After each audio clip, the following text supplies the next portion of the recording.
ప్రార్థన చేస్తాము. ప్రేమల పరలోకపు తండ్రి, సర్వకృపానిధియగు దేవ, మీకు ఎంతో కృతజ్ఞతలు. తిరిగి నీ పాదాల దగ్గరికి వస్తున్నాము. నువ్వే సజ్జుడైన నిజదేవుడవు, ఎప్పటికీ ఉండేవాడవు, చిరకాలం ఉండే దేవుడవు. నీ మహత్తు గల మాట చేత సమస్తాన్ని సృజించిన దేవుడు. అందును బట్టి మీ స్తోత్రం చెల్లిస్తా ఉన్నాం. మీ చేతులారను మీ స్వరూపముతో మానవుని నిర్మించినందుకై మీ స్తోత్రములు. మానవాని కొరకై సమస్తాన్ని సదుపాయాలు ఏర్పాటు చేసినావు. అందును బట్టి మీకు స్తోత్రములు. అందులో నివసించి ఉండమని మీరు తెలియజేసినప్పుడు కాబట్టి మీకు మీ మాట వినక అవిధేయత చూపి మీ యొక్క వనములో నుండి, దేవుని వనములో నుండి వెలివేయబడిన ఆనాటి నుండి తిరస్కారమైన బుద్ధితో, అజ్ఞానమైన జీవితముతో, భక్తిహీనమైన బ్రతుకుతో దేవుని యొక్క స్వరూపమును, దేవుని యొక్క స్వరమును మరుగై ఉంటుండగా తండ్రి, వాటిని చూచుటకును వాటిని వినుటకును ప్రతిమా స్వరూపాలుగా చేతులతోనూ చెక్కబడిన వాటిని అనుసరిస్తూ ప్రభువా ఆ విధంగా వెంబడిస్తూ ఉన్నాడు. తత్ఫలితము మానవాళికి మనసులో నెమ్మది లేక అశాంతితో, అసమాధానంతో బ్రతుకుతూ దేవునికి దూరస్తుడై శాపగ్రస్తుడిగా బ్రతుకుతున్నాడు. అలాంటి వాని మీద మీరు ఎంతో దయా కనికరం చూపి సున్నతిని, ధర్మశాస్త్రాన్ని, నియమ నిబంధనలు, ఆజ్ఞలు, చట్టములు మీరు ఎన్నో ఇచ్చారు. అయినా వాటన్నిటి ద్వారా కూడా సంపూర్ణంగా, పరిపూర్ణంగా మానవుడు చేయబడలేకునంటే చివరి ప్రయత్నముగా మీ ప్రియకుమారుడైన యేసుక్రీస్తు వారిని మానవ ఆకారంతో నరరూపిగా ఈ లోకానికి వచ్చి మానవాళి యొక్క పాప శాపం అంతటినీ కూడా యేసుక్రీస్తు వారి యొక్క పాప శరీర ఆకారంతో వచ్చిన దేహం పైన శిక్షను మీరు విధించారు. మానవాళికి పడవలసిన పాపం యొక్క శిక్ష యేసుక్రీస్తు వారు నరావతారుగా ఈ లోకానికి అవతరించి ఆయన దేహం పైన మానవాళి యొక్క శిక్ష అంతా కూడా ఆయన వేసుకున్నాడు. ఎంత ప్రేమ, ఎంత దయ, ఎంత కనికరం చూపినావయ్యా. కాబట్టి ఇంకా క్రీస్తులో శిక్షను కొట్టివేసి మానవాళికి నిత్య విమోచన, నిత్య రక్షణ, నిత్య జీవము మీరు అనుగ్రహించినందుగా మీ స్తోత్రం. భక్తిహీనుడేలా, పాపులేడలా, దౌర్భాగ్యులేడలా, దిక్కుమాలిన వాళ్ళ ఏడలా, నిష్ప్రయోజకుల ఏడలా, నరహంతకుల ఏడలా, అబద్ధికుల ఏడలా, మోసగాండ్రుల ఏడలా, వ్యభిచారుల ఏడలా తండ్రి, ఇలాంటి ప్రేమ మీరు చూపిన దేవుడు ఎవరున్నారు ఈ ప్రపంచం సర్వ సృష్టిలో? అలాంటి వారిని మీరు ప్రేమించి హక్కును చేర్చుకొని వారి కొరకై ప్రాణాన్ని దానముగా బలియాగము చేసుకున్నావు. నీ అంతటి నువ్వే ప్రాణం పెట్టావు, తిరిగి తీసుకున్నావు. ఇంత ప్రేమ, ఇంత త్యాగం చేసిన త్యాగమూర్తికి ఏమీ చెల్లిస్తామయ్యా. అందుని బట్టి మీ స్తోత్రం. నీ ప్రేమను బట్టి వందనాలు. అలాంటి మీ యొక్క మహత్తరమైనటువంటి మహత్తు గల మాటల చేతనే మీరు ఈ గొప్ప సృష్టిని నిర్మించి మానవుని కొరకు ఇంత క్రయం చెల్లించినందుకు మీ స్తోత్రం.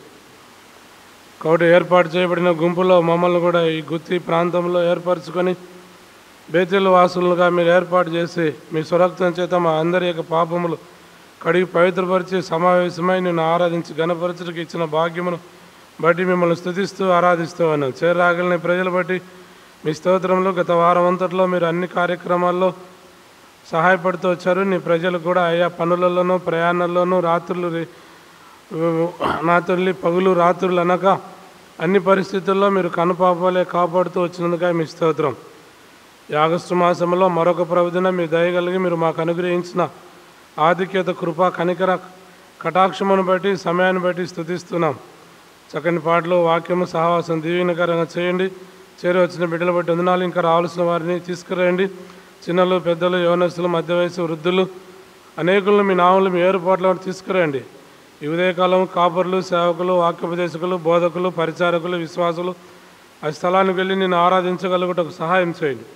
కృపగల దేవుడవై ప్రపంచమంతా ఇది నిన్ను ఆరాధిస్తూ గణపరుస్తూ పునరుద్ధాన దినాన్ని, మానవాళి రక్షణ విమోచన కలిగించిన దినాన్ని జ్ఞాపకం చేసుకుని మిమ్మల్ని ఆరాధిస్తుండగా దీవించి ఆశ్రయించు. నాతో మా అందరితో మాట్లాడండి.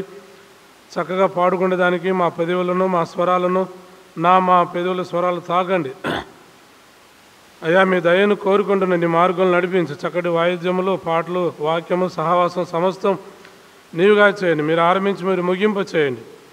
దయగల దేవుడు నమ్మి స్తుతిస్తున్నా. మీ నామానికి ఘనత మహిమ ప్రభావాలు పొందండి. ఆన్లైన్ ద్వారా కూడా వినబడుతున్నటువంటి పరిచర్య వినే బిడ్డలను కూడా దీవెనకరంగా చేయండి. ఆశ్రయించి కుటుంబాలకు మేలు చేయండి. వారి వ్యక్తిత్వం కుటుంబంగా దీవించండి, ఆశ్రయించండి. చేరువచ్చినటువంటి ఉదయకాల సమయ కొరకై నీ ప్రజలను బట్టి వందనములు కృతజ్ఞతలు మీకు వేలాది స్తోత్రములు చెల్లిస్తున్నాం. సమస్తంలో క్రమ మర్యాదకు జరిగింప చేయండి. సండే స్కూల్ పరిచయం దీవించండి.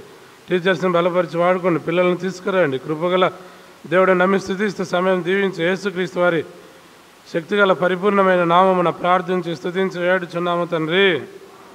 ఆమె జై జై యేసు రాజాన పాడుదామా? జై జై యేసు రాజాన్ని పాడుదామా? 233 అమ్మా. పాట సంఖ్య 233.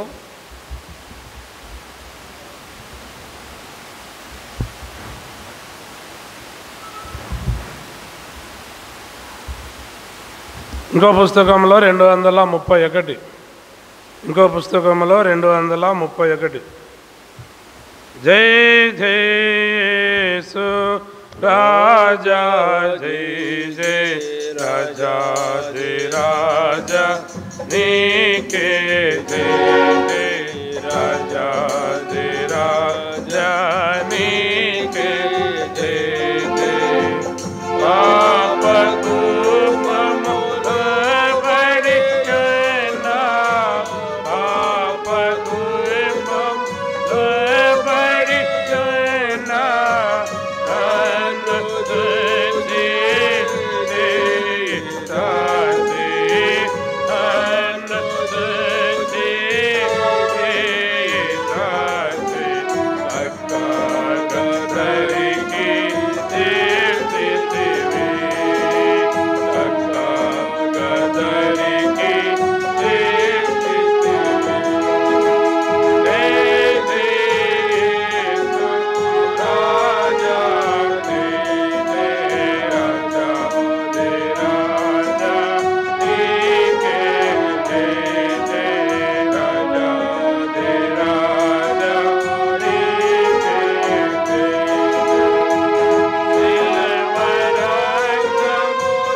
పాట సంఖ్య పాడేద దేవా నీ కృపల నూతన గీతం 228 అమ్మ.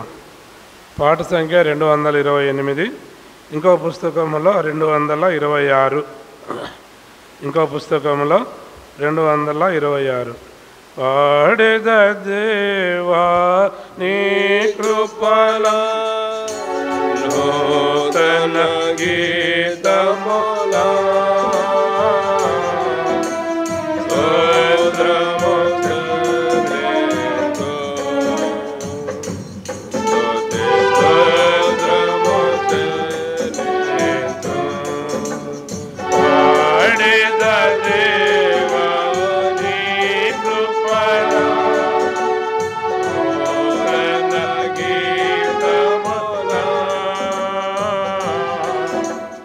Oh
201. ఇంకో పుస్తకంలో 199. ఆరాధనలకు యోగ్యుడు అనే పాట పాడదాము. ఇంకో పుస్తకంలో 199. ఈ పుస్తకంలో 201. ఆరాధనలకు యోగ్యుడు అని పాడదాము. ఆరాధనలకు యోగ్యుడవు, ఆరాధనలకు యోగ్యుడవు, స్తుతి గీతములకు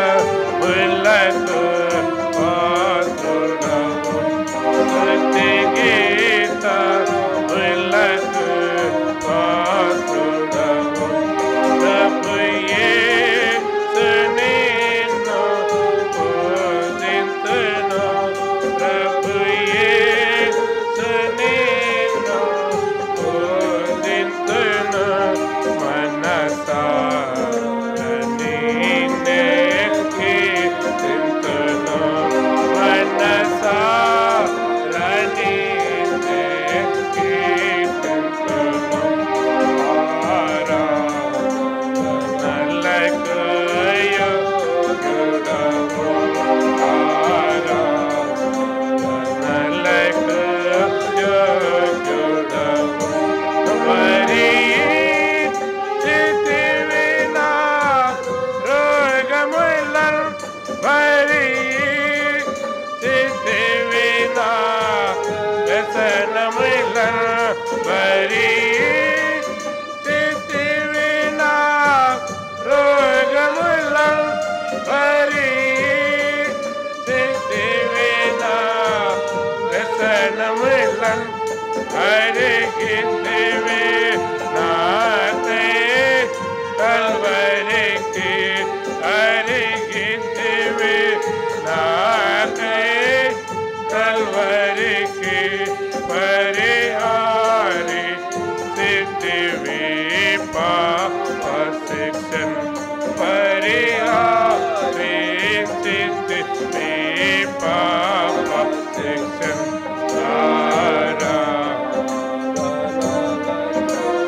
యోగ్యుడవు, ఆరాధనలకు నా అతిక్రమములకై గాయపడి, నా దోషములకై కొట్టబడి, నా అతిక్రమములకై గాయపడి, నా దోషములకై కొట్టబడి, దిందిన సిలువ రక్తములో, దిందిన సిలువ రక్తములో నా దారిద్ర్యము తొలగితివి, నా దారిద్ర్యము తొలగితివి. ఆరాధనలకు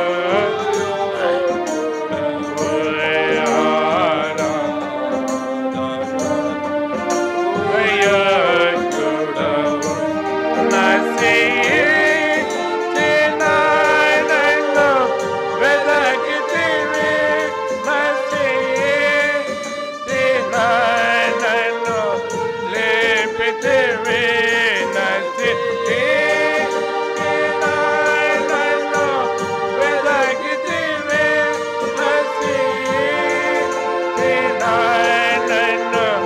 లేపితివి, నాశనసు పెంచితివి, నాశనసు పెంచితివి, నీ శాంతముతో క్షమించితివి, నీ శాంతముతో క్షమించితివి.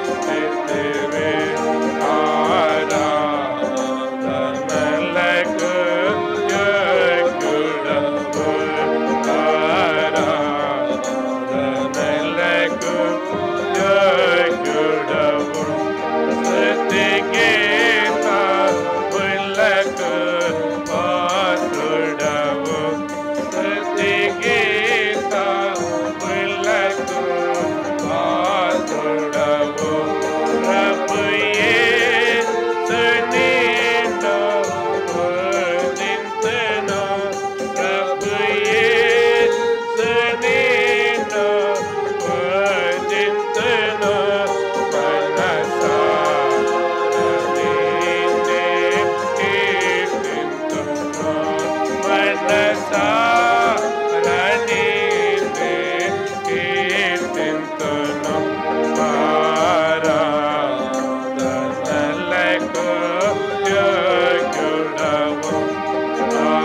దేవుని వాక్యం విందాము. 3 పాటలైనా వాళ్ళు ఇంకా దేవుని ప్రజలు రాలేదంటే ఎంత దుస్థితిలో ఉన్నారో మనం ఆలోచించాలి. సాతాను చేతిలో ఎంత బలంగా వాడబడుతున్నారో మనం ఆలోచించాలి. వాని వలలో మాయలో పడి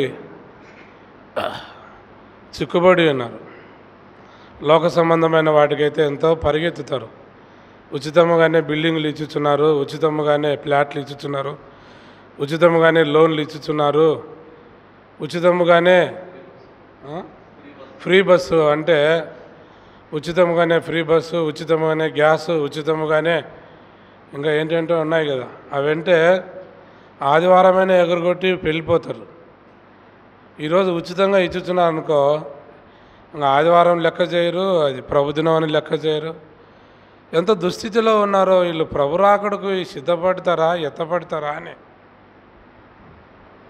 పోయేదానికేనా అని, ఎక్కడికి? పరలోకానికి.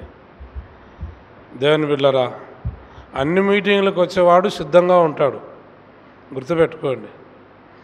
ఏ క్షణమైనా కూడా యుగయుగాలు ఉండేదాన్ని స్వతంత్రించుకుంటాడు దేవుని రాజ్యాన్ని. ఇంత బద్ధకంగా ఉంటే మరి దేవునికి లెక్క చెప్తారు. కాబట్టి అట్లా ఉండరాదు.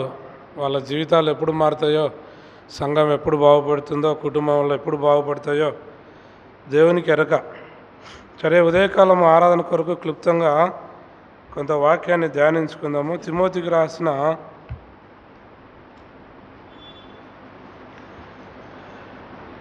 రెండవ పత్రిక, తిమోతికి రాసిన రెండవ పత్రిక 2వ అధ్యాయము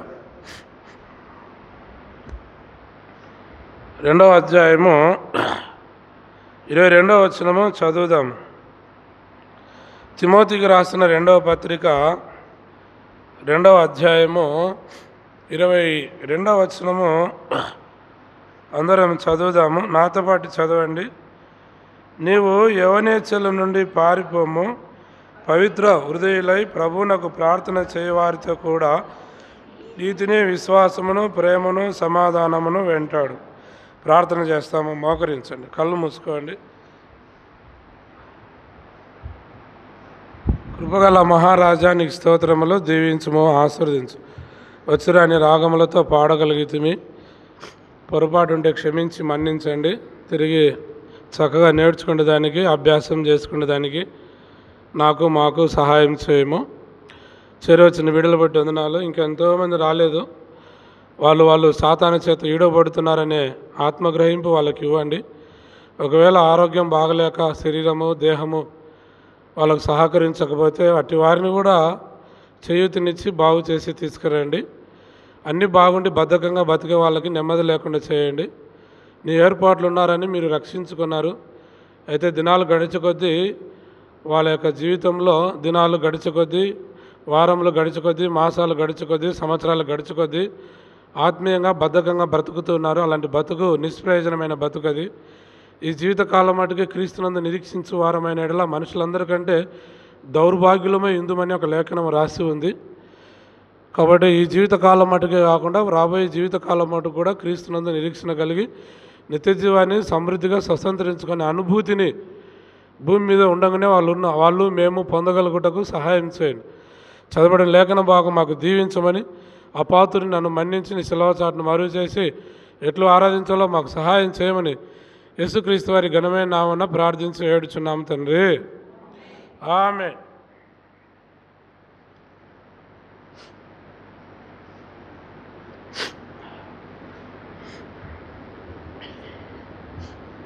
దేవుని వాక్యంలో యవనేచ్ఛల నుండి పారిపోము, యవనేచ్ఛల నుండి పారిపోము. నీతిమంతుడుగా దేవుని సేవకుడుగా చేస్తున్నప్పుడు పౌలు ఆయనకి ఇచ్చుచున్న హెచ్చరిక ఇది. నీతిమంతుడిగాను రక్షణ పొందినగా దేవుని సేవ చేస్తున్నటువంటి దైవజనునికి తిమోతికి అపోస్తలుడైన పౌలు ఇచ్చుచున్న హెచ్చరిక ఇది. యవనేచ్ఛల నుండి పారిపోము. ప్రియులారా, ఇలాగా యవనేచ్ఛలు యవన జీవితంలోనే కాబట్టి టీచర్ను ఒకడు వన్ సైడ్గా ప్రేమించి పెట్రోల్ పోసి నిప్పు అంటించినాడు. ఆమెకి 25 ఏళ్ళు ఉన్నాయి, వానికి 18 ఏళ్ళు ఉన్నాయి. వానికి 18 ఏళ్ళు, ఆ అమ్మకు 25 ఏళ్ళు. ఎంతో అందంగా ఉంది, ఎన్నోసార్లు చెప్పింది, కానీ వాడు వినట్లేదు. తల్లిదండ్రులు చెప్పించాడు. ఇంట్లోకి పోయి పెట్రోల్ పోసి నిప్పు అంటించాడు. యవన యొక్క కోరికలు అలా ఉన్నాయి. లోకంలో యవనస్తులు ఆ విధంగా చెడిపోతున్నారు. ప్రియ దేవుని బిడ్డ, దేవుని ఎరగక మునుపు మన జీవితంలో యవనేచ్ఛలు మనం ఎట్లా కలిగి ఉన్నాము? కొన్ని సంగతులు మీకు జ్ఞాపకం చేస్తాను. కొన్ని ఇక్కడ రాసి ఉన్నాయి. యవనేచ్ఛల నుండి యవనేచ్ఛలు, పాపేచ్ఛలు, శరీరేచ్ఛలు, మానసేచ్ఛలు, ఈ విధంగా భోగేచ్ఛలు, ఈ 5 అనుభవాలు ఉన్నాయి. అవి క్లుప్తంగా చెప్తాను. కాబట్టి మొదటగా యవనేచ్ఛలు వారి జీవితంలో యవనేచ్ఛల నుండి. కాబట్టి మన జీవితంలో మనం కూడా యవనస్తులుగా ఉన్నప్పుడు ఇచ్ఛలు, కోరికలు, ఇచ్ఛలు అనగా కోరికలు, యవన కాలంలో కలిగే కోరికలకు బానిసలమై ఎంతో జీవితాన్ని నష్టపరుచుకున్నాం. అప్పుడు తగిలినటువంటి గాయాలు బెందులై మానిపోవడం లేదు. ఓయమో, ఇప్పుడు ఈడేం సన్నోడు అనుకున్నావా, ఏమీ సన్నది అనుకున్నావా? అప్పుడు బోధి దిగినారులే, అవన్నీ మాసిపెట్టి బతుకుతున్నారు. అలాంటి గాయాలు బెందులై మానకుండా ఉంటాయి. అవి బెందులు చూసినప్పుడల్లా జ్ఞాపకం వస్తుంటాయి. ఈ ఉన్నప్పుడు నాకు ఈడొక దెబ్బ తగిలింది చిన్నపిల్లప్పుడు, ఇది ఈయన వయసులో ఉన్నప్పుడు. ఈ దెబ్బ ఎప్పుడు తగిలిందో, ఎందుకు తగిలిందో జ్ఞాపకం వస్తుంది. బెందుగా ఉంది, గాయమైందన్నమాట. కాబట్టి ఆ విధంగా రాతి దెబ్బలు తగిలినాయి. దాంట్లో బండలలో పనిచేస్తున్నప్పుడు, ఫ్యాక్టరీలో పనిచేస్తున్నప్పుడు తగిలింది. ఇలాగ ఎందుకు గాయాలైన, మన మనసుకు ఎలా గాయాలైనాయో అనే సంగతులు, ఆ గాయాలైనటువంటి సంగతులు, ఆ బెందులుగా మిగిలిపోయినటువంటి సంగతులు ఆ చోటికిని, ఆ ఏరియాకును, ఆ మనుషులను, ఆ చోటికిని, ఆ ఏరియా లేక ఆ స్థలానికిని, ఆ పరిస్థితులకును, ఆ మనుషులను, ఆ ప్రాంతాన్ని చూసినప్పుడు ఆ యవనేచ్ఛలో చెడిపోయిన సంగతి మనకు జ్ఞాపకం వస్తుంది. అప్పుడు తగిలిన గాయాలు మనకి జ్ఞాపకం వస్తాయి మనసుకు. కాబట్టి అట్టి యవనేచ్ఛలలో నుండి దేవుడు మనల్ని ఏం చేశాడు? ఆ పారిపోము విడిపించాడు యవనేచ్ఛల నుండి. యవన యొక్క బ్రతుకులో మనం ఎంతో గతకాలంలో చెడిపోయాం. ఉదాహరణకి చిన్న కుమారుడు ఉన్నాడు, 2 కుమారులు పుడితే చిన్న కుమారుడు ఉన్నాడు. నాకు వస్తే ఆ వాటా నాకు ఇవ్వమని చెప్పేసి వాడు తీసుకొని యవన ఇచ్ఛలతో వెళ్ళిపోయాడు. అక్కడ ఒక మాట రాస్తుంది, వాని ఆస్తిని అంతా దుర్వ్యాపారం వల్ల పాడు చేసినో అని రాస్తుంది. ఆ మాట చదవండి. లూకాసు వార్త 15వ అధ్యాయం. యవనస్తుడు యవనేచ్ఛల నుండి పారిపోము అని చెప్పాడు. వాడు యవన ఇచ్ఛలకు లోనైపోయి ఎంతో నష్టపోయాడు. ఇలాగ యవనస్తులు గత దినాల్లో బైబిల్లో మనకు రాసి పెట్టారు.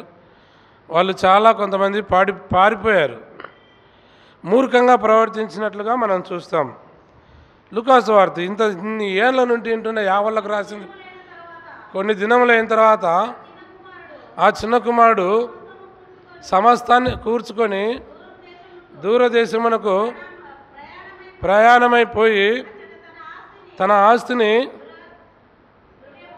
దుర్వ్యాపారం వలన పాడు చేసింది. ఇంకొక మాట ఉంది, పెద్ద కుమారుడు ఇంటికి వచ్చినాక వేశ్యలతో తినివేసిన ఈని కుమారుడు రాగానే అనే మాట రాసి ఉంది. ఆ మాట కూడా చదవండి.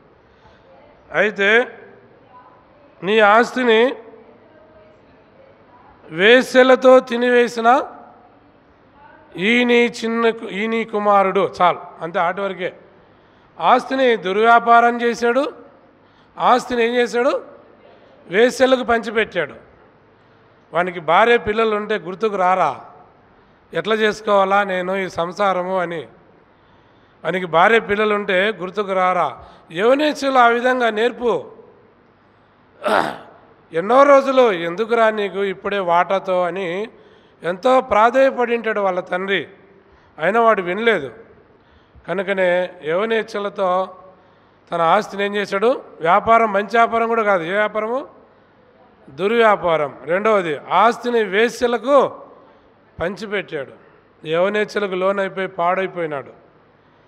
చింపురు జుట్టు వేసుకొని, గోర్లు పెరిగిపోయి, బట్టలు మాసిపోయి, కాళ్ళకు చెప్పులు లేక, కడుపు నిండా అన్నం లేక, కంటార నిద్ర లేక, ఉండడానికి విశ్రాంతి లేక పాడైపోయిన బ్రతుకు. నా ప్రియ మిత్రమా, తెలియక మన జీవితంలో తల్లిదండ్రులను గోడాడించి, పీడించి, పిప్పి చేసి యవనులుగా ఉన్నప్పుడు మనం ఎంత మన జీవితాన్ని పాడు చేసుకున్నాము. యవనులుగా ఉన్నప్పుడు చెబితే వినకుండా ఎంత జీవితాన్ని పాడు చేసుకున్నాం. మొండివాడైన మా కుమారుడిని వీడిని ఏం చేయమన్నాడు? ద్వితీయోపదేశకాండంలో తండ్రి మాట కానీ తల్లి మాట కానీ వినకుంటే వాడిని ఏం చేయాలంట? ఆ మాట రాసింది కదా ద్వితీయోపదేశకాండంలో 21వ అధ్యాయము. ఏం చేయాలంట వాడిని? 18 వచ్చిన 21 వరకు. ఒకని కుమారుడు మొండివాడై తిరుగుబడి తండ్రి మాట కానీ వినక ఉండి వారు అతన్ని శిక్షించిన తర్వాత కూడా అతడికి విధేయుడు కాక, ఏం కొడతంటే ఎదురెక్కొచ్చంటే ఏం చేయాలా? కొడతంటే ఎదురెక్కొచ్చంటే యాది ఇసిరేచ్చి వాడు దాంతో ఇసిరేచ్చన్నాడు. అంతే, మారుకుంటున్నాడు. యవన ఇచ్చలు అలా ఉన్నాయి. దేవుని బిడ్డ, మన జీవితంలో యవన కాలంలో ఉన్నప్పుడు ఇలాంటి తిరుగుబాటు చేసి ఎంత దుఃఖపెట్టినాము, ఎంత అవమానపరిచినాము, తల్లిదండ్రులు ఎంత రోధించినాము, ఎంత బాధించినాము, ఎంత వేధించినాము, మనల్ని పెంచిన వారు, మనల్ని కన్నవారు, మనకు సహాయం చేసిన వారిని ఎంత యవన కాలంలో మన జీవితాన్ని తెలియక ఎంత నష్టపరుచుకున్నాము, ఎంత నష్టపరిచినాము. కనికరం గలవాడు వెదికి రక్షించాడు. ఇప్పుడు అటువాడిని రాళ్లతో కొట్టి చంపాలని 18 నుండి 21 వరకు రాసి ఉంది. చాలమ్మా, ఇది యవనేచ్ఛలు. ఇవి ఏంటి? యవనేచ్ఛలు. రే దేవుని బిడ్డరా, పాపేచ్ఛలు. ఈ మాట చదువుదాం. రోమపత్రిక 7వ అధ్యాయం 5వ వచనం. రోమపత్రిక 7వ అధ్యాయం 5వ వచనం. రోమపత్రిక 7వ అధ్యాయం 5వ వచనం. ఏలైనగా మనము శరీర సంబంధులై ఉండినప్పుడు మరణార్థమైన ఫలమును ఫలించుటకై ధర్మశాస్త్రం వలన పాపేచ్ఛలు మన అవయవములలో కార్యసాధకములై, పాపేచ్ఛలు. 1 కొరింథీ 7వ అధ్యాయంలో ఒక మాట, మీలో ఒకడు మీ తండ్రి భార్యను ఉంచుకున్నాడట అని. దావీదు జీవితంలో పాపేచ్ఛలు, అబ్షాలోము జీవితంలో పాపేచ్ఛలు, తర్వాత ఎన్నోమంది వారి జీవితంలో పాపేచ్ఛలు కలిగి ఉన్నారు. కాబట్టి అబ్షాలోము జీవితంలో పాపేచ్ఛలు, అమ్నోని జీవితంలో పాపేచ్ఛలు. ఇవన్నీ చెప్పడం మీకు సమయం ఎంత అవుతుంది? నాకు సరిపోదు. అమ్నోను యవనస్తుడే, వాడు కూడా యవనేచ్ఛలతో పారిపోయి పాపంలో పడిపోయాడు. దావీదు కొడుకైన అమ్నోను. అబ్షాలోము దావీదు కొడుకు, పాపేచ్ఛలు కలిగినాడు. తండ్రికి ఉన్నటువంటి ఉపపత్తులను కూడినాడు బహిరంగంగా. కాబట్టి ఇలాగ పాపేచ్ఛలు దావీదు జీవితంలో పాపేచ్ఛలు. అందుకని ఎంతోమంది వారి జీవితంలో పాపేచ్ఛలు కలిగినారు. పాపపు కోరికలు తెలియక ఆ విధంగా పాపేచ్ఛలు కలిగి పాడైపోయిన బ్రతుకులు మనవి. పాపేచ్ఛలు కలిగి పాడైపోయిన బ్రతుకులు మనవి. పాడైపోయి పాపేచ్ఛలతో, పాప కోరికలతో ఉన్న మనల్ని దేవుడు రక్షించాడు, విమోచించాడు, అట్టి స్థితి నుండి విడిపించాడు. కాబట్టి ప్రియులరా, ఇలాగా వారి జీవితాల్లో యవనేచ్ఛల నుండి దేవుడు మనల్ని రక్షించాడు. పాపేచ్ఛల నుండి, రోమపత్రిక చదివినాం కదా 7వ అధ్యాయం. పాపేచ్ఛలు మన అవయములలో కార్య సాధకములై, కార్యాలుగా తలపెట్టి సాధనాలుగా వాడుతూ ఉన్నాం. పాపేచ్ఛలు ఏంటి? పాపము, ఆజ్ఞాతిక్రమమే పాపము. పాపేచ్ఛలు దేవుని బిడ్డలరా, ఇష్టానుసారమైన జీవితం, దాన్నే పాపేచ్ఛలని రాస్తూ ఉంది. ఇంకా మనం ఒక మాట చెప్తే శరీరేచ్ఛల నుండి దేవుడు ఒక మాట చూడము. యోహాను సువార్త 3వదిగా యోహాను సువార్త 1వ అధ్యాయం. శరీరేచ్ఛలు ఎన్నో వచనం అంటే 13వ వచనం. యోహాను సువార్త 12-13 చదవండి. 1వ అధ్యాయం 12-13. దేవుణ్ణి ఎవరైతే అంగీకరించిరో ఒకరు వారికందరికీ అనగా యేసుక్రీస్తు నామమందు విశ్వాసం ఉంచిన వారికి దేవుని పిల్లల అగుటకు ఆయన అధికారం అనుగ్రహించెను. చదువు 13. దేవుని స్వీకరించిన వారు దేవుని వలన పుట్టినవారే కానీ రక్తం వలనను శరీరేచ్ఛల వలనను మానుషేచ్ఛల వలనను పుట్టినవారు కారు. దేవుని యందు విశ్వాసం ఉంచినప్పుడు, దేవుని అంగీకరించినప్పుడు, దేవుని పిల్లలుగా మనము చేయబడినప్పుడు, అలాంటి అధికారం మనకు లేనప్పుడు, విశ్వాసం లేనప్పుడు శరీరేచ్ఛల వలన మనం పుట్టిన వారము, శరీరేచ్ఛలు కలిగిన వారము, శరీర కోరికలతో. దేవుని బిడ్డలారా, ఎలాంటి కోరికలు ఇవి? శరీర కోరిక. శరీరానుసారంగా ప్రవర్తించిన యెడల మీరు చావవలసిన వారయ్యుందురు అని రోమాపత్రిక 8వ అధ్యాయంలో రాసి ఉంది. శరీరేచ్ఛలు అంటే శరీర కార్యములు స్పష్టమైనవి. శరీరము లోకంలో ఉన్నదంతా శరీర కార్యములు స్పష్టమైనవి. ఎక్కడుందన్నమాట? గలతీలో 5వ అధ్యాయంలో 5వ అధ్యాయంలో శరీర కార్యాలు స్పష్టమైనవి. రోమా 8లో కూడా ఏముందండి? శరీరానుసారంగా ప్రవర్తించిన చచ్చిన వారే ఏంటి? శరీర కోరికలు. శరీరం అంటే ఈ దేహం అంతా శరీరమే.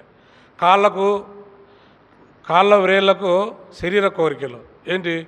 గోర్లకు కాళ్ళ వేర్లకు నీళ్ళు పాలిస్ శరీర కోరికలు, చెవులకు లోలాకులు, ముక్కులకు కమ్ములు, మెడకు ఉరి. ఇక శరీర కోరికలు శరీరాన్ని అంతా పూజించుకోవడం, అలంకరించుకోవడము, శరీరాన్ని అంతా పూజించుకోవడం, అలంకరించుకోవడం, పెదవులకు లిప్టిక్లు, ఇవి చేతుల మీద డిజైన్లు వీటి వరకు మోచేతుల కాటికి, ఒకడు పొట్టకు, ఒకడు కడుపుకు, ఈపుకు.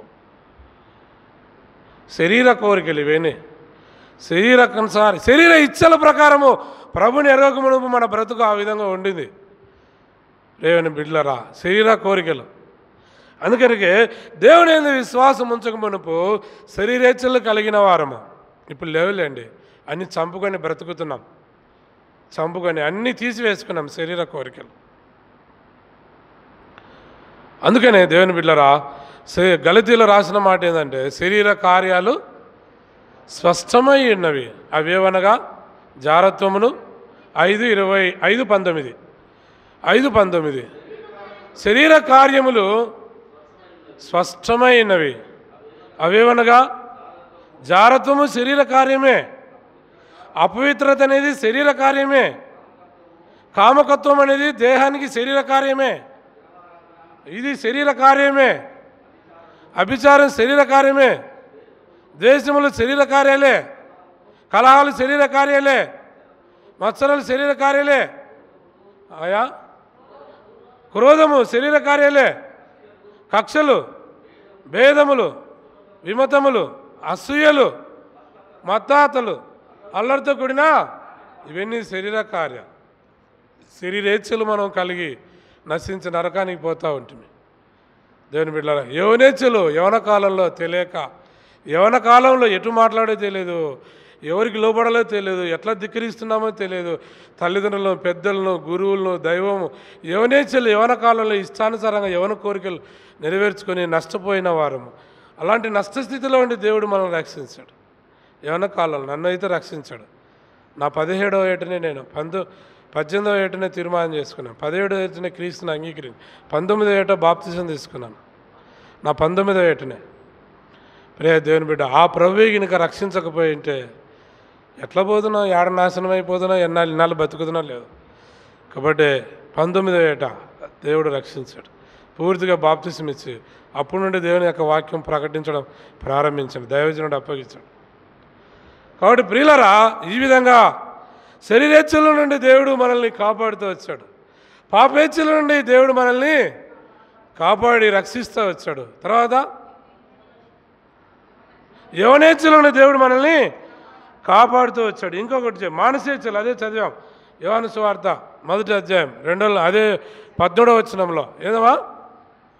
మానుసేచ్ఛలు అంటే మనసుకు ఎట్లా నచ్చితే అట్లా కోరికలు నేర్చేవాడు. 6వ అధ్యాయంలో ఒక మాట రాస్తుంది, ఆదికాండం 6వ అధ్యాయంలో ఒక మాట రాస్తుంది, చదవండి. వారు మనసు వచ్చినట్లు వివాహం చేసుకొనిరి అని. ఆదికాండం 6వ అధ్యాయంలో ఒక మాట రాస్తుంది. మొదటి వచనమా 2వ వచనంలోనే ఉంది. చదవండి, చదవమా.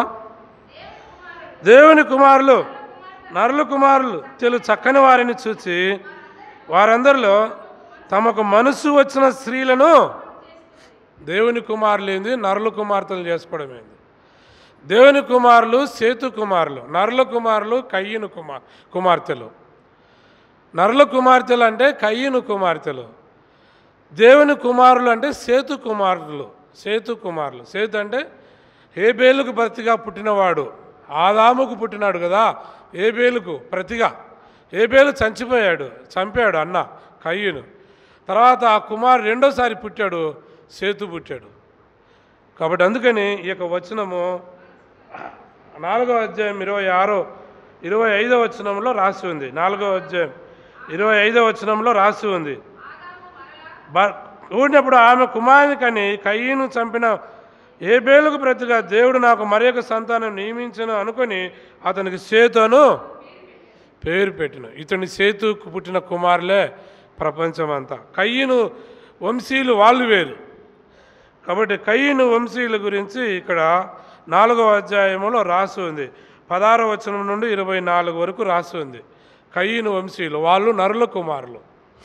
సేతుకు పుట్టిన వాళ్ళు మాత్రమే దేవుని కుమారులు, దేవుని కుమార్తెలు. ఇది 5వ అధ్యాయంలో 2వ వచనం 3వ వచనంలో రాసి ఉంది. 5వ అధ్యాయము 3వ వచనము. ఆదాము 130 ఏళ్ళు బతికి తన స్వరూపమును కుమారుని కని అతనికి సేతు అను పేరు పెట్టును. కాబట్టి సేతు కుమారులు దేవుని కుమారులు. నరుల కుమారులు ఎవరంటే ఇంతసేపు 3 మాటలు చెప్తే గుర్తులేదా? కయ్యను కుమారులు. నరుల కుమారులు ఎవరు? నరుల కుమార్తెలు ఎవరంటే కయ్యను కుమారు. వాళ్ళే అంత అందంగా కనిపించినారు, అందుకని మనసు పడి వాళ్ళను పెళ్లి చేసుకున్నారు. బలత్కారులు పుట్టారు వాళ్ళకు. ఎలాంటి వాళ్ళు పుట్టారు? కింద నెఫీలులు అని రాసి ఉంది 6వ అధ్యాయంలో. నెఫీలులు అంటే బలత్కారులు అని, అంటే దౌర్జన్యకారులు అని అర్థం. బలత్కారులు పుట్టారు, అంతే కదా. వాళ్ళకి వీళ్ళకి పుడితే ఏం చేస్తారు? బలత్కారం.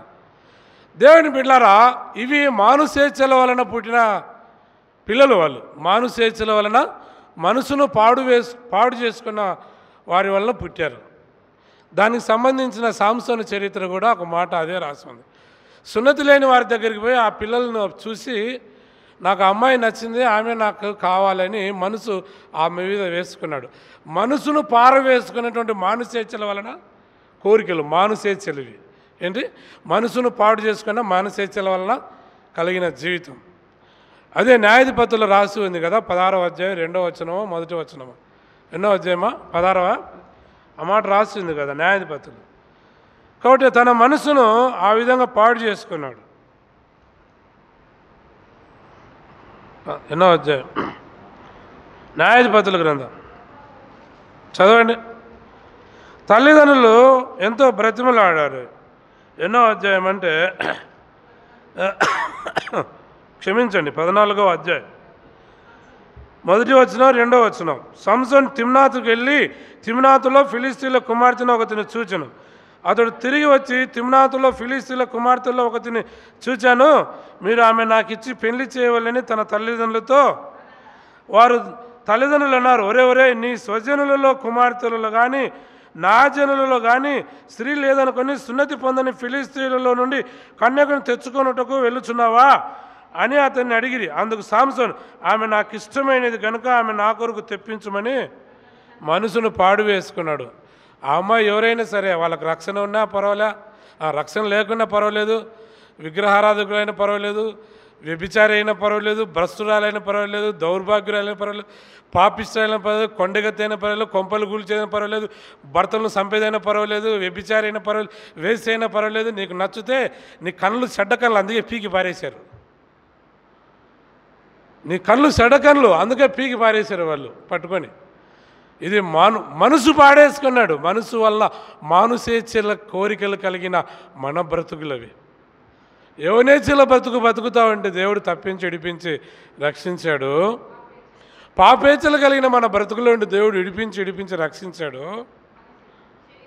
శరీరేచ్ఛల నుండి దేవుడు మనల్ని విడిపించి విమోచింపజేశాడు. మానసేచ్ఛలు ఎఫెసీ పత్రిక 2వ అధ్యాయంలో శరీరం ఎక్కువ మనసు ఎక్కువ కోరికలు నెరవేర్చుకొనొచ్చు అనే మాట రాసి ఉంది. 2వ అధ్యాయం 3వ వచనం. 2వ అధ్యాయం 3వ వచనం చదవండి. అయిపోయింది, త్వరగా ముగిస్తాను. మనమందరము శరీరం ఎక్కువ మనసు ఎక్కువ కోరికలను చాలు. మనసు ఎక్కువ శరీరం ఎక్కువ శరీరేచ్ఛల నుండి మానసేచ్ఛల నుండి ఆ కోరికలు మనం నెరవేర్చుకొనుచుండగా చదవమా అనుసరించి మునుపు ప్రవర్తించు కడమవారి వలె స్వభావ సిద్ధముగా దైవోగ్రతకు పాత్రులమై ఉంటిమి. ఆయనను దేవుడు ఈ శరీరేచ్ఛలు కలిగినటువంటి మనలని పాపేచ్ఛలు కలిగినటువంటి యౌనేచ్ఛలు కలిగినటువంటి మనలని పాపేచ్ఛలు కలిగినటువంటి మనలని తర్వాత శరీరేచ్ఛలు కలిగినటువంటి మనల్ని మానసేచ్ఛలు కలిగినటువంటి మనల్ని కరుణా సంపన్నుడై ఉండి మనము మన శరీరేచ్ఛల ద్వారా చేసిన పాపము చేత చచ్చిన వారమై ఉన్నప్పుడు సైతం మన ఏడల తన మహాప్రేమను ఏం చేశాడు? మన ఏడల చూపిన తన మహాప్రేమ చేత మన క్రీస్తు కూడా పాపేచ్ఛలతోనో శరీరేచ్ఛలతోనో మానసేచ్ఛలతోనో యౌనేచ్ఛలతోనో ఉంటున్న మన బ్రతుకును విడిపించి తప్పించి రక్షిస్తూ వచ్చాడు. ఇంకొక మాట ఇది భోగేచ్ఛలని. యాకోబు పత్రిక చదివి త్వరగా ఇదొక్కటి చెప్పి ముగిస్తాను. యాకోబు పత్రిక భోగేచ్ఛలు ప్రియులారా, ఈ విధంగా యౌనేచ్ఛల నుండి దేవుడు విడిపించాడు, పాపేచ్ఛల నుండి దేవుడు విడిపించాడు, శరీరేచ్ఛల నుండి దేవుడు విడిపించాడు, మానసేచ్ఛల నుండి విడిపించాడు. ఇప్పుడు భోగేచ్ఛల నుండి యాకోబు పత్రిక 4వ అధ్యాయం 2వ వచనం 1వ వచనం చదవండి. మీ అవయములలో పోరాడు మీ భోగేచ్ఛల నుండియే కదా. మీ అవయములలో పోరాడు భోగేచ్ఛలు, భోగము వైభోగము. అబ్బా ఏం భోగం లేబా అంటారు. ఏం భోగం లేబా, కూర్చున్న కాటికి అన్నీ వచ్చాయి, విదేశాలలో అయితే 1, 2 అన్నీ. బాత్రూమ్ కూడా కూర్చున్న కాటికే వచ్చేది, మంచం కాటికే. బటన్ ఒత్తితే చాలు కూర్చున్న కాటికే వస్తుంది భోజనము. ఆడ కూర్చున్నాడో ఆడే అంత బద్ధకమై బతుకుతున్నారు ఇప్పుడు ఒళ్ళు. ఆడ కూర్చున్నాడో ఆటికే బటన్ ఒత్తితే చాలు మంచినీళ్ళు, భోజనము, టాయిలెట్ బాత్రూమ్ కూడా ఆటికే వస్తుంది. మిషన్ దేవుని బిడ్డలారా, ఇవి భోగేచ్ఛలు. అందుకనే వారి జీవితాల్లో భోగేచ్ఛలు ఎలాంటివి అంటే మనకు తెలుసు కదా. ధనవంతుడు ఉన్నాడు, ప్రతిదినం వాడు సుఖపడుచు ఉండేనని రాసి ఉంది. ఏది 16వ అధ్యాయం కదా లూకాసు వార్తలో. ప్రతిదినం వాడు బహుగా సుఖపడుచు అంటే బహుగా భోగేచ్ఛలతో ఉన్నాడు అని అర్థం. 16వ అధ్యాయంలో ఒకడుండెను ధరించుకొని బహుగా సుఖపడుచు బహుగా. ఇవే భోగేచ్ఛలు అంటే ఇవే. ఇంకా బెల్షస్సర్ గురించి కూడా ఒక మాట చెప్తాను. బెల్షస్సర్ ఎవరు కొడుకు? మేము బైబిల్ చదివితే కాదు, మా నాయన కొడుకు. మీ నాయన కొడుకా? బెల్షస్సర్ ఎవరు కొడుకు? మేము బైబిల్ చదివితే కాదు ఏమా? నెబుకద్నెజరు కొడుకు. రైట్, చదవండి మా. నెబుకద్నెజరు కొడుకు దానియేలు గ్రంథము చదవండి. వాడు భోగేచ్ఛలతో బాగా వాళ్ళ తండ్రి కాలంలో తీసుకొచ్చిన దేవుని మందిర సంబంధమైన ఆ పాత్రలలో వీడు ఏం చేశాడంటే, రాజ్యం ఈయనకి వచ్చిన తర్వాత ఒకరోజు ఆ బంగారు పాత్రలో దేవుని మందిరానికి సంబంధించిన పాత్రలో పానీయాలు పోసుకొనుచు తినుచు తాగుచు ఉల్లసించుచు ఉన్నారన్నమాట. దానియేలు గ్రంథం ఎన్నో అధ్యాయమా? 5వ అధ్యాయమా? చదవమా. వెండి బంగారులతో ద్రాక్షరసం పోసుకొనుచు తాగుచూ ఉండెను అనే మాట రాసి ఉంది.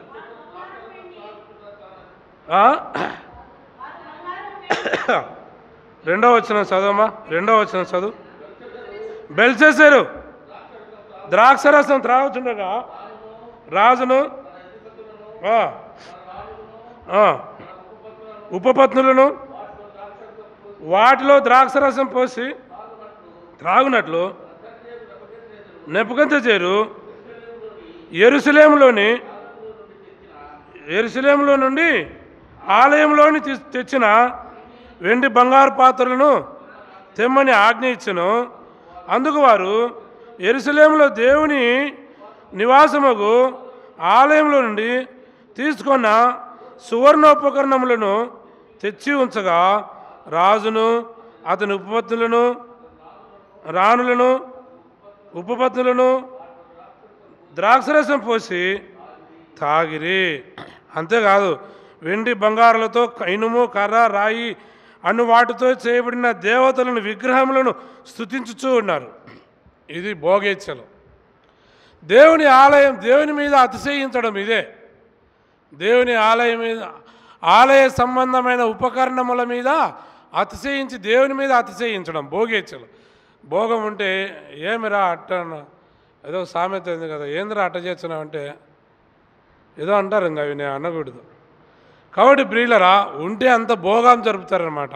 అంత భోగాలు, భోగేచ్ఛలు సునాయాసంగా బతుకుతావండి.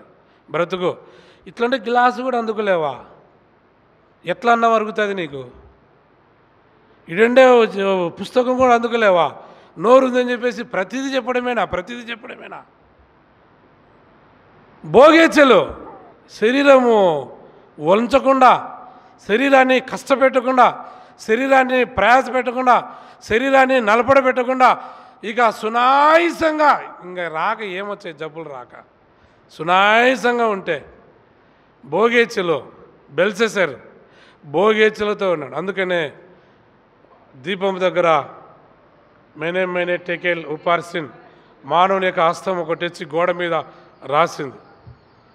దేవుని బిడ్డ, నీ భోగేచ్ఛలతో వాడు నశించిపోయాడు. దేవుడు నిన్ను త్రాసులో ఉంచగా నువ్వు అలకానగా కనబడుతుంది. ఆ మాట చదవమా?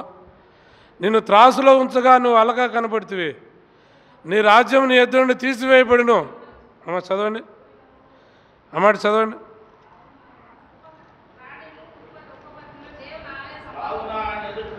ఆయన ఎదుటి నుండి ఈ అరచేయి వచ్చి ఈ రాత రాసినది ఏమనగా మేనే టెకేల్ ఉపార్సిన్. ఈ వాక్య భావం ఏమనగా, మేనే అనగా దేవుడిని ప్రభుత్వ విషయంలో లెక్క చూచి దాన్ని అయిపోయింది నీ కథ. ఇంకా సింహాసనం నీ గద్దె దించుతాడు. ఇంకా రెండవది టెకేల్ అనగా ఆయన నిన్ను త్రాసులో ఉంచగా నువ్వు అలకనగా కనపడ్డావు, అయిపోయింది, నువ్వు ఎండిపోయినావు. ఇంకా పెరేస్ అనగా నీ రాజ్యం నీ ఎద్దు నుండి విభాగింపడి మాదీలకు పారసీలకు ఇవ్వబడుతుంది. ఆ రోజు రాత్రి హతుడు అయినాడు. 30వ వచనం చివరిలో 30వ వచనం. ఆ రాత్రి ఎందే కల్దీలు రాజుకు బెల్షస్సరు హతుడాయెను. ఆ రాత్రే. ఏ రాత్రి? ద్రాక్షరసం పోసిన తాగిన రాత్రే. ద్రాక్షరసం పోసుకొని తాగిన రాత్రే. అతిశయించిన రాత్రే. భోగాలు అనుభవించిన రాత్రే. భోగేచ్ఛలు కలిగిన రోజు రాత్రి. ఆ రోజే పగులు చేశాడు, రాత్రి అయిపోయింది కథ, ఇంక ముగిచ్చేసినాడు. దేవుని బిడ్డ, భోగేచ్ఛలతో ఉన్న మన బ్రతుకును దేవుడు రక్షించి కాపాడాడు. మన కొరకు ప్రాణం పెట్టి అన్నీ వదులుకొని వచ్చాడు. నజరేయుడైన యేసు అన్నీ వదులుకొని తండ్రితో పాటు ఉండే మహిమను వదులుకొని భూలోకానికి వచ్చాడు. ఆయనకి ఎన్నో సపర్యలు, కోటాను కోట దూతలు, యుగయుగాలు పరలోకంలో నిత్య మహిమలో ఉన్నవాడు.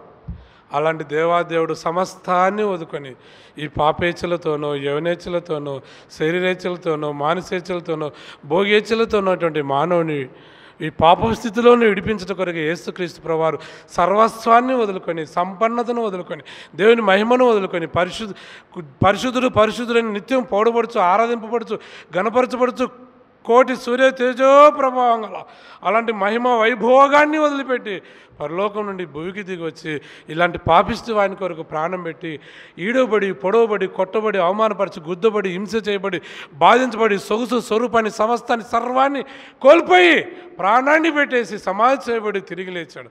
ఈ పాపిస్తులైన భోగేచ్ఛలతోనూ పాపేచ్ఛలు యవనేచ్ఛలతోనూ శరీరేచ్ఛలతోనూ మానేచ్ఛలతోనూ ఉన్నటువంటి ఈ పాపిని రక్షించడం కొరకే యేసుక్రీస్తు వారు ప్రాణం పెట్టి విడిపించి విమోచన చేసి ఇప్పుడు నీతిమంతులుగా తీర్చి యుగ యుగాలు దేవునితో పాటు ఉండే భాగ్యం ఇచ్చాడు.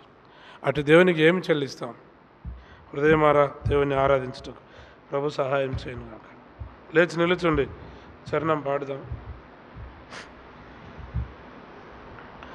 లేచి నిల్చుండి ఒక చరణం పాడుదాము. సమయంలో ఆరాధనకి వెళ్ళు. సండే స్కూల్ పిల్లలు వెళ్తారు.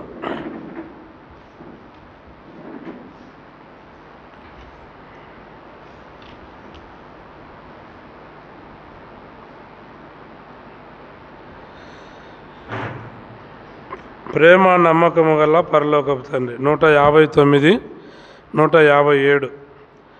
ఇంకో పుస్తకంలో 157, ఇంకో ఈ పుస్తకంలో 159 పల్లవి తర్వాత మొదటి వచనమే మొదటి చరణం పాడుదాము.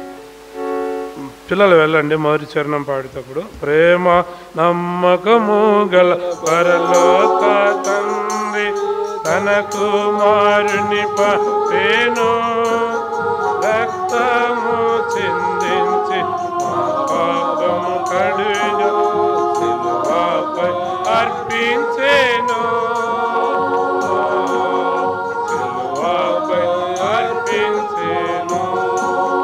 త్యాగ సహిత ప్రేమ చూపి నెరవేర్చి తన నిబంధనను, త్యాగ సహిత ప్రేమ చూపి నెరవేర్చి తన నిబంధనను, మనలను తానే నిర్మించే గనుక మనలను ప్రేమించెను, మనలను తానే నిర్మించే గనుక మనలను ప్రేమించెను,